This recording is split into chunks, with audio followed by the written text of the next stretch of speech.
Hola a todos, bienvenidos al canal. Como ya saben, estudio Derecho, estoy en cuarto año y preparé este video especialmente para lo que nos centra en la prueba de Derecho Procesal Penal. Por lo tanto, no es todo el contenido del ramo, sino un resumen ordenado y directo como me gusta estudiar a mí. Y ahí el profesor nos dio algunos tips para la prueba. Lo hago así porque tengo poco tiempo, queda poco tiempo y esta forma de estudiarme es más práctica y eficiente, ya que así voy escuchando y me queda más en la memoria.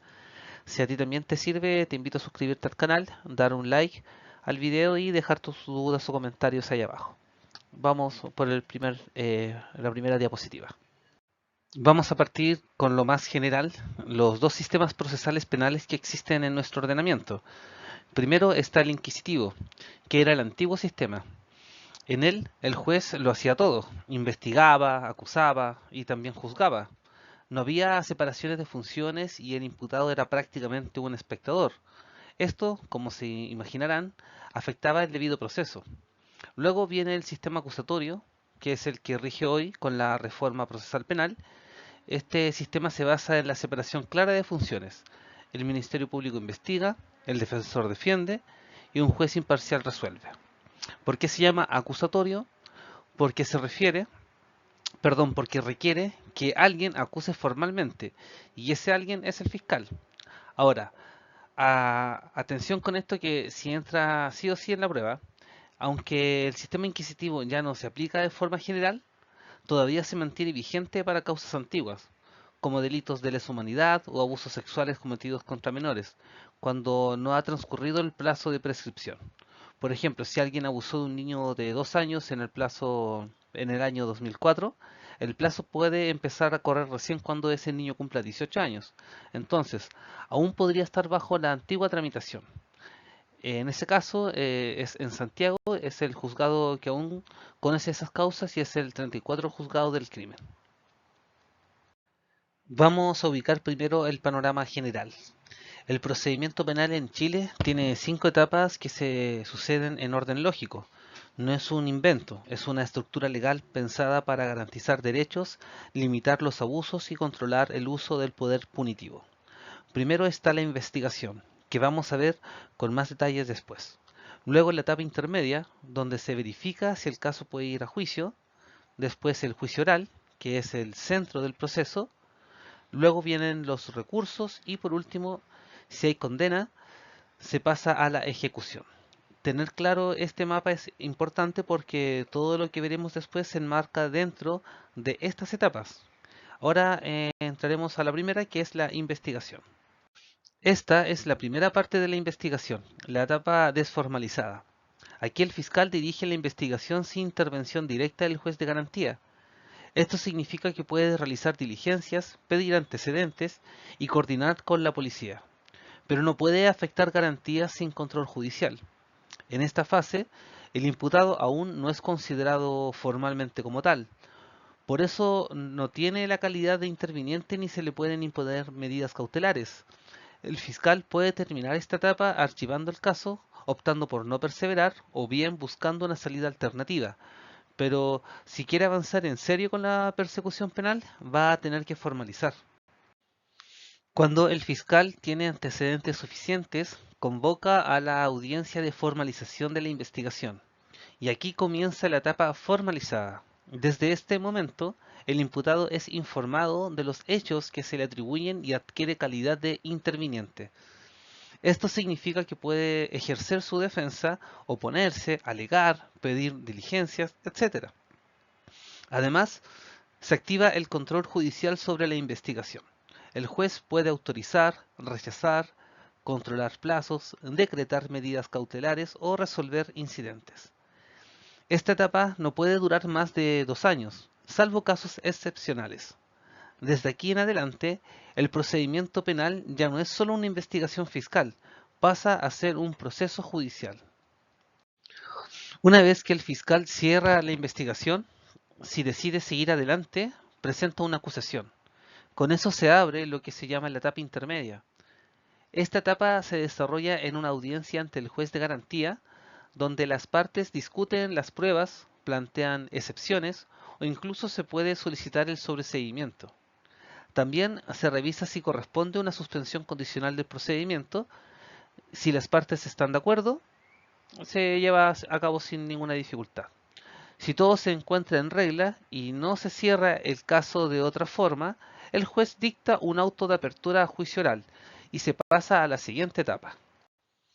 El juicio oral es la etapa central del procedimiento penal. Es público, oral y contradictorio, lo que significa que todo ocurre cara a cara con los jueces presentes y respetando el derecho de defensa.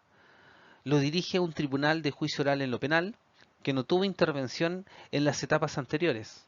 Aquí se presentan las pruebas, se interrogan testigos, se alegan hechos y se discute el derecho.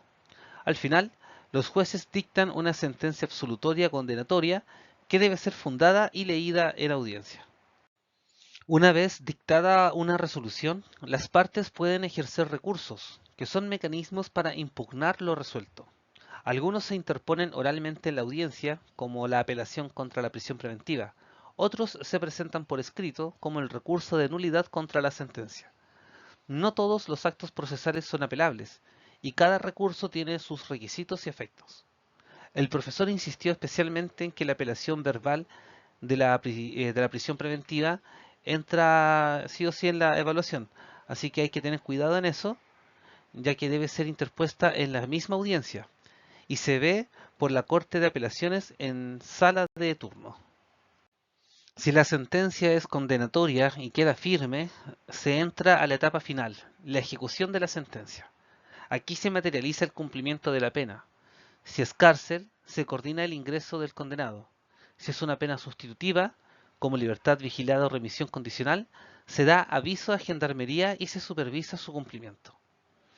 El juez de garantía sigue interviniendo para resolver incidentes o problemas en la ejecución, y el tribunal de juicio oral también puede tener rol si hay dudas sobre el contenido de la sentencia. ¿Qué son las medidas cautelares personales? Bueno, son decisiones del juez que restringen derechos del imputado durante la investigación con el fin de asegurar que el proceso penal llegue a término. No son penas, no son castigos, todavía no hay condena. Por eso se exige que sean proporcionales, necesarias y siempre controladas por el juez de garantía.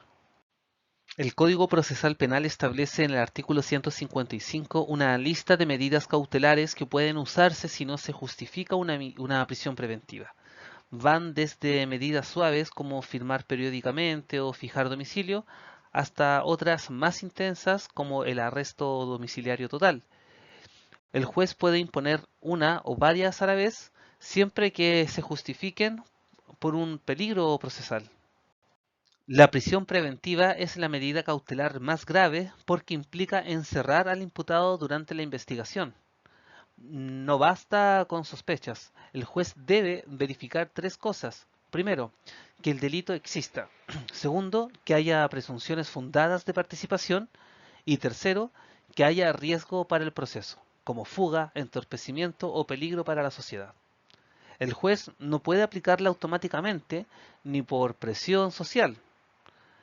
Es la última opción y siempre puede revisarse o apelarse, incluso verbalmente en la misma audiencia. Todas las medidas cautelares personales están regidas por el principio de proporcionalidad. Esto quiere decir que deben ser idóneas para el fin buscado, necesarias, es decir, que no exista una menos intensa, y adecuadas en relación con el daño que pueden causar. Un arresto domiciliario no se puede decretar solo porque el fiscal lo pide. Tiene que justificarse. El juez debe ponderar y resolver con criterios objetivos, no por rutina o por tincada. Las medidas cautelares se ordenan desde las menos intensas hasta las más graves, siguiendo el principio de proporcionalidad. Las más comunes son la firma periódica, el arraigo nacional, la prohibición de acercarse a la víctima o el arresto domiciliario. La prisión preventiva es la más severa de todas y solo puede dictarla un juez, si no hay otra medida menos intensa que logre el mismo fin. Esta medida debe ser debidamente fundada y puede ser revisada si cambian las circunstancias del caso. En algunos casos, la prisión preventiva puede sustituirse por una caución. Esto significa entregar una garantía económica que asegure la comparecencia del imputado, pero no siempre procede, depende del tipo de delito y del peligro procesal. Además, los jueces deben aplicar esta medida como último recurso, con base en el principio de proporcionalidad y fundando siempre la resolución. Si cambian las circunstancias del caso, la medida puede revisarse conforme al artículo 158 del Código Procesal Penal. Las medidas cautelares reales no limitan la libertad personal del imputado, sino que afectan su patrimonio. Su objetivo es proteger a las víctimas, asegurar la reparación civil o evitar que los bienes desaparezcan durante el proceso penal. El artículo 157 del Código Procesal Penal permite al fiscal o al querellante pedir estas medidas y solo un juez puede decretarlas. Las medidas reales más comunes incluyen la prohibición de vender o transferir bienes, el embargo preventivo o la retención de cuentas bancarias. También se puede decretar una hipoteca provisional o el secuestro de vehículos u otros objetos relacionados con el delito. Estas herramientas permiten evitar que el imputado oculte o dilapide su patrimonio mientras avanza el proceso. Para que se declare una medida real, deben cumplirse ciertos requisitos: que haya un hecho punible, antecedentes de participación del imputado y peligro de que los bienes se oculten o desaparezcan. Además, debe respetarse el principio de proporcionalidad. Estas medidas se usan mucho en delitos económicos, fraudes, tráfico de drogas o causas donde la víctima busca reparación. La detención es una medida previa al juicio que restringe la libertad de una persona sin ser una sanción. En nuestro Código Procesal Penal, el artículo 130 regula la detención por flagrancia, que ocurre cuando el delito está siendo cometido o acaba de cometerse. También cuando el sujeto es sorprendido con objetos o señales que lo vinculan al hecho. Estos casos no necesitan orden judicial previa. Incluso cualquier persona puede detener al imputado, lo que se llama detención ciudadana, siempre que exista flagrancia de por medio. Eso sí, el detenido debe ser entregado de inmediato a la policía y el fiscal debe ser informado de esto. Si no hay flagrancia, la policía debe tener una orden judicial para detener a una persona. Esa orden debe ser solicitada por el fiscal y aprobada por un juez de garantía, quien debe verificar que haya antecedentes del delito y fundadas sospechas contra el imputado. Una vez detenido, la persona tiene derechos esenciales: saber por qué fue detenido, tener derecho a guardar silencio y a comunicarse con un abogado. Además, debe ser llevado ante un juez en un plazo máximo de 24 horas para el control de detención, como lo establece el artículo 135 del Código Procesal Penal. Ahora veremos jurisdicción y competencia penal. En el proceso penal, la jurisdicción es la facultad que tienen los tribunales para conocer y resolver los delitos. Pero no todos los tribunales pueden intervenir en cualquier causa. Eso depende de la competencia, que delimita cuál es el tribunal adecuado. En nuestro país se determina principalmente por el territorio donde ocurrió el delito. También influye si se trata de un juzgado de garantía, un tribunal oral o una corte. La competencia de los tribunales penales está regulada por el Código Orgánico de Tribunales. El artículo 16 establece qué causas ve el juzgado de garantía, el 21 las del tribunal oral en lo penal y el 55 las de la Corte de Apelaciones. En la región metropolitana, por la gran cantidad de habitantes y causas, el territorio está dividido en múltiples jurisdicciones, cada una con su propio juzgado, tribunal, oral y corte asignada. Aquí tienes una síntesis práctica como parte de la tabla que nos entregó el profesor. Cada juzgado de garantía tiene asignadas ciertas comunas, y cada una de ellas está asociada a un tribunal oral y a una corte específica. Por ejemplo, el noveno juzgado de garantía de Santiago abarca Maipú y Cerrillos, y sus causas van al quinto tribunal oral en lo penal y a la Corte de Apelaciones de Santiago. Saber esto no es solo teoría, Si presentas un escrito ante un tribunal incompetente, el acto podría ser nulo y traerte graves problemas a ti y a tu cliente, así que ojo con eso. ¿Quién es el fiscal y cuál es su rol? Bueno, el fiscal es el representante del Ministerio Público, un órgano autónomo que dirige la investigación penal y persigue los delitos. No es abogado de la víctima ni jefe de la policía. Representa al interés público y su misión es buscar la verdad con imparcialidad. Además de investigar, debe proteger a las víctimas y testigos y actuar siempre dentro de los límites que establece la ley. El fiscal no tiene poder absoluto, está limitado por principios fundamentales. Primero, el principio de legalidad, que le impide actuar fuera del marco normativo. Luego, la objetividad, que lo obliga a considerar tanto los antecedentes que acusan como los que favorecen al imputado. Y finalmente, el control judicial. Para muchas decisiones, como solicitar previsión preventiva o medidas intrusivas, debe pedir autorización al juez de garantía. En la etapa primaria, el fiscal tiene una serie de atribuciones importantes. Puede decidir iniciar una investigación o no hacerlo, aplicando un criterio de oportunidad, lo que se conoce como FNI. También puede disponer el archivo provisional cuando no hay antecedentes suficientes, pero sí cerrar el caso. Encarga diligencias a Carabineros de Chile o a la Policía de Investigaciones que deben actuar bajo su dirección. Si lo estima necesario, puede solicitar medidas cautelares al juez como arraigo, firma mensual o incluso prisión preventiva. Y en todo caso, y en todo momento, tiene el deber de resguardar los derechos del imputado evitando abusos o ilegalidades. ¿Qué es el archivo provisional? Bueno, es una decisión del fiscal que se dicta antes de la formalización. Se aplica cuando no hay suficientes antecedentes para continuar con la investigación, por ejemplo, porque no se logró ubicar a la víctima o al imputado, o porque ya se agotaron todas las diligencias sin resultados.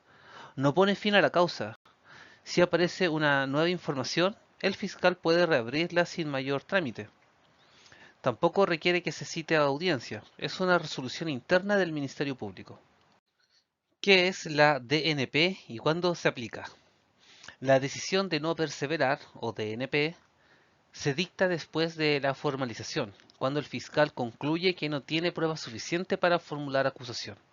El fiscal informa esto al juez de garantía en una audiencia y debe notificar tanto al imputado como a la víctima. Aunque la víctima puede impugnar esta decisión, en la práctica pocas veces se revierte.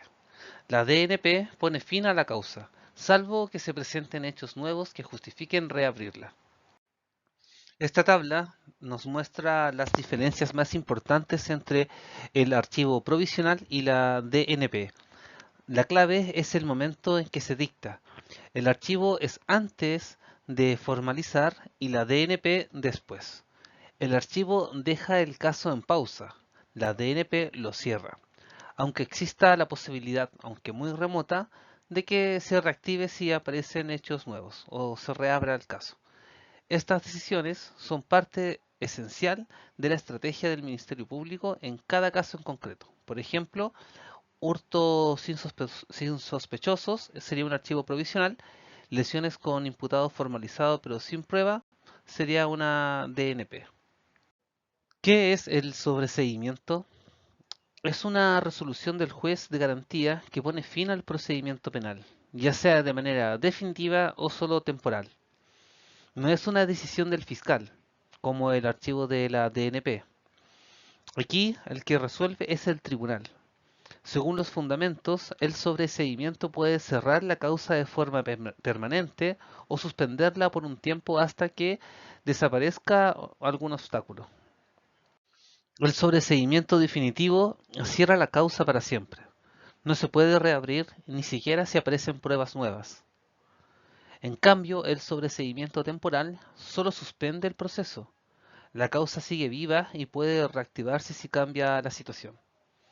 En ambos casos, la decisión la toma el juez de garantía y siempre debe estar debidamente fundada. El artículo 250 del Código Procesal Penal regula el sobreseimiento definitivo y el 252 el temporal. Por ejemplo, si el juez determina que los hechos no constituyen delito, procede el sobreseimiento definitivo. En cambio, si el imputado está prófugo o padece una alteración mental que le impide defenderse, el juez podrá sobreseer temporalmente hasta que esa condición cambie. Conocer estas diferencias es clave para entender cuándo una causa se termina de verdad y cuándo solo queda en pausa. La acción penal es el derecho que permite iniciar un proceso penal para perseguir un delito. En Chile, por regla general, la ejerce el Ministerio Público, pero no siempre es así. Hay delitos que requieren que la víctima autorice o denuncie primero, y otros en que la víctima debe ejercer directamente la acción penal. Por eso distinguimos entre acción penal pública, pública previa instancia particular y acción penal privada. Tipos de acción penal. La acción penal pública es la más común. El fiscal actúa sin necesidad que la víctima la autorice. En cambio, la acción pública previa instancia requiere que la víctima denuncie o autorice la persecución. Finalmente, en la acción penal privada, el fiscal no interviene. La víctima debe presentar una querella y llevar el proceso por su cuenta. Cada tipo de acción define quién puede iniciar el caso y qué rol cumple el Ministerio Público. ¿Cuándo actúa el fiscal y cuándo no? El rol del fiscal varía según el tipo de acción penal. En la acción penal pública, actúa desde el inicio con o sin denuncia. En la acción con instancia, solo puede actuar si la víctima lo autoriza. Y en la acción privada, el fiscal no tiene intervención. La víctima debe presentar una querella y seguir el procedimiento por sí misma. Por eso es importante distinguir el tipo de acción penal, porque define el camino procesal que tomará el caso. Salidas alternativas al juicio penal. Estas permiten resolver un caso penal sin llegar al juicio oral, siempre que se cumplan ciertos requisitos. No son privilegios ni beneficios arbitrarios, están reguladas por ley y buscan que los casos menos graves se resuelvan de forma más rápida, eficiente y con reparación efectiva del daño. Las más comunes son dos: la suspensión condicional del procedimiento y el acuerdo reparatorio. ¿Qué es la suspensión condicional del procedimiento? O conocida como SCP, consiste en detener el juicio penal por un tiempo, imponiendo al imputado una serie de condiciones como fijar domicilio, no acercarse a la víctima o firmar mensualmente. Si el imputado cumple todo durante el plazo fijado por el juez, la causa se cierra para siempre, como si nunca hubiera existido. Es una buena opción para delitos menores y solo se puede aplicar si el imputado no tiene antecedentes penales graves. Veremos la diferencia entre el acuerdo reparatorio y la suspensión condicional del procedimiento. El acuerdo reparatorio es un pacto entre víctima e imputado que repara el daño causado y permite terminar el caso sin juicio. El juez lo aprueba si cumple con los requisitos legales y no hay presión sobre la víctima. A diferencia de la suspensión condicional del procedimiento, aquí no hay condiciones a futuro. El cumplimiento del acuerdo cierra de inmediato la causa. Ambas salidas alternativas ayudan a descongestionar el sistema penal y evitar juicios innecesarios. ¿Qué es el juicio abreviado? Es un procedimiento especial que permite terminar el proceso penal sin juicio oral. El imputado debe aceptar los hechos tal como lo expone el fiscal y el juez dicta sentencia con base en esa acusación. Para aplicarlo, debe haber control judicial en audiencia y el reconocimiento del imputado debe ser libre, informado y voluntario. Para que proceda el juicio abreviado, deben cumplirse todos los requisitos legales: acusación del fiscal, consentimiento del imputado y una pena solicitada que no supere los 5 años. Esta salida anticipada permite obtener una pena reducida, en ciertos casos con penas sustitutivas, y evita el desgaste de un juicio completo. En la práctica, muchas veces el juicio abreviado se aplica sin la debida comprensión del imputado. El defensor debe explicar las consecuencias, como quedar con antecedentes penales o la posibilidad de cumplir la pena de forma alternativa. En un caso reciente, un imputado aceptó los cargos por conducción en estado de ebriedad. El juez verificó que comprendía la situación, dictó condena con pena remitida y se evitó el juicio oral. Apelación verbal en audiencia. ¿Qué es y cuándo se usa? Es una forma de impugnar resoluciones en el mismo momento en que se dictan. Se usa en audiencias críticas como revisión de prisión preventiva o decisiones que niegan una salida alternativa. No se presenta por escrito. Se dice directamente al juez que se apela y este debe dejarlo registrado en el acta. Luego se remiten los antecedentes a la Corte de Apelaciones. ¿Qué es la sala de turno? Es la unidad de la Corte de Apelaciones que atiende recursos urgentes como apelaciones verbales contra medidas cautelares. Funciona por turnos diarios o semanales, según calendario interno. Cuando se interpone una apelación verbal, el tribunal remite el caso y la sala lo revisa en breve plazo, muchas veces al día siguiente. ¿Qué es el tránsito hacia la Corte? Cuando una apelación verbal es acogida para su tramitación, el Tribunal de Garantía debe remitir en tránsito la carpeta digital a la Corte. Esto permite que la revisión sea inmediata sin necesidad de esperar audiencias formales. En estos casos, tanto Carabineros como la PDI pueden ser citados a declarar si la Corte lo estima necesario. La defensa y la fiscalía deben estar disponibles, ya que la revisión puede ser al día siguiente. El profesor nos dio algunos consejos. No hay que estudiar todo el Código Procesal Penal, sino centrarse en lo que vimos en clase. Recomendó dominar especialmente las etapas del proceso, las salidas alternativas, las atribuciones del fiscal y tener cuidado con errores típicos como confundir detención ciudadana con flagrancia. También advirtió que también advirtió que muchos fallan por no tener claro cómo actúa el Ministerio Público o por usar conceptos mal aplicados. A estas alturas, lo importante es ordenar bien el contenido y no improvisar. Usa esquemas, repasa los conceptos en contexto y recuerda que el Ministerio Público actúa en función del interés público, no como abogado particular de nadie. También ayuda a conocer la estructura de competencia en la región metropolitana, como qué juzgado ve qué comuna y qué corresponda. Finalmente, ir con confianza moderadamente. Lo sólido no es lo que se memorizó, sino lo que se entendió cómo funciona el proceso penal. Eso es lo importante. Para finalizar, vamos a hacer un resumen, ya que en este video especial repasamos lo más importante que se necesita manejar para enfrentar bien la prueba que vamos a tener la próxima semana de procesal penal. Partimos desde la estructura del procedimiento, detallamos la etapa de investigación, profundizamos en las medidas cautelares y revisamos instituciones clave como el archivo provisional, la DNP, el sobreseimiento, las acciones penales y las salidas alternativas. También abordamos puntos que muchas veces se confunden: la detención por flagrancia, las facultades del fiscal, el juicio abreviado, la apelación verbal y la competencia penal en la región metropolitana. Todo esto con un enfoque práctico, pensando para estudiantes como yo, cierto que tenemos el tiempo reducido y justo y necesitamos tener las cosas con claridad para poder estudiar bien. Si este repaso te sirvió, te invito a dar un like, suscribirte al canal y compartirlo con quienes lo necesiten. Gracias por estudiar conmigo y nos vemos en el próximo video. Éxito en la prueba.